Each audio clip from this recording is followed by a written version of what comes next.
आज भारतीय स्टॉक मार्केटमध्ये एकाच दिवशी 5 मोठे अपडेट समोर आले आहेत. टायटनने प्रॉफिटमध्ये मोठी झेप घेतली तर हुंडाईचा प्रॉफिट घसरला. टाटा कन्झ्युमरने एफएमसीजी सेक्टरमध्ये दमदार ग्रोथ दाखवली तर स्विगी अजूनही लॉसमध्ये आहे. आणि आता झेप्टो IPO मुळे स्टार्टअप वर्ल्ड मध्ये खळबळ उडाली आहे.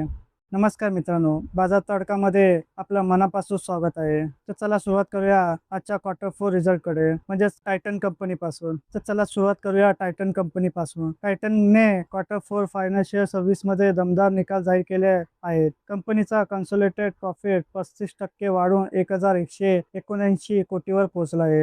रेव्हेन्यू मध्येही 22% वाढ झाली असून 13,477 कोटीवर गेला आहे. कंपनीने इन्व्हेस्टरसाठी ₹15 प्रति शेअर डिव्हिडंड जाहीर केला आहे. ज्वेलरी बिझनेसमध्ये वेडिंग सीझन आणि फेस्टिव्ह डिमांडमुळे मोठी ग्रोथ दिसली आहे. त्यांनी ब्रँडची डिमांड अजूनही जबरदस्त आहे. आता वळूया ऑटो सेक्टरकडे, म्हणजे हुंडाई मोटर्स इंडिया आणि मिक्स निकाल जाहीर केले आहेत. कंपनीचा प्रॉफिट 23% घसरून 1,221 कोटीवर आला आहे. तरीही कंपनीने ₹21 प्रति शेअर डिव्हिडंड जाहीर केला आहे. प्रॉफिट कमी होण्यामागे रायझिंग कॉस्ट आणि डिस्काउंट हे मुख्य कारण मानले जात आहे. पण SUV सेगमेंटमध्ये हुंडाईची डिमांड अजूनही मजबूत आहे. क्रेटा आणि व्हेन्यू सारख्या मॉडेल्सने सेल्सला मोठा सपोर्ट दिला आहे.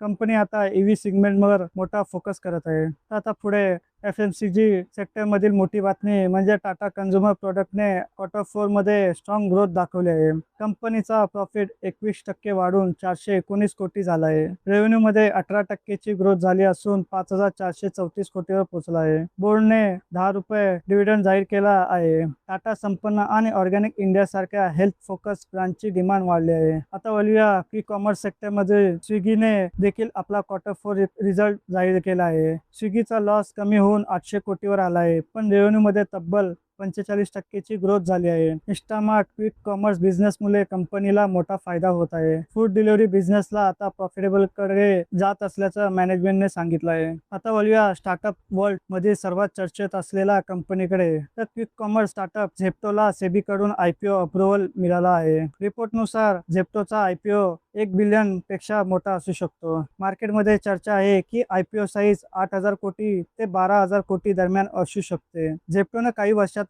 आपले क्विक कॉमर्स मार्केटमध्ये मोठी ओळख निर्माण केली आहे. कंपनीची स्पर्धा ब्लिंकिट, स्विगी, इंस्टामार्ट आणि फ्लिपकार्ट मिनिट सोबत आहे. तर मित्रांनो, तुमच्या मते फ्युचरमध्ये सर्वात मोठा विनर कोण ठरू शकतो? टायटन, हुंडाई, टाटा कन्झ्युमर की स्विगी की झेप्टो? कमेंटमध्ये तुमचं मत नक्की सांगा. व्हिडिओ आवडला असेल तर लाईक करा, शेअर करा आणि अशा स्टॉक मार्केट अपडेटसाठी चॅनलला सबस्क्राईब करायला विसरू नका. धन्यवाद.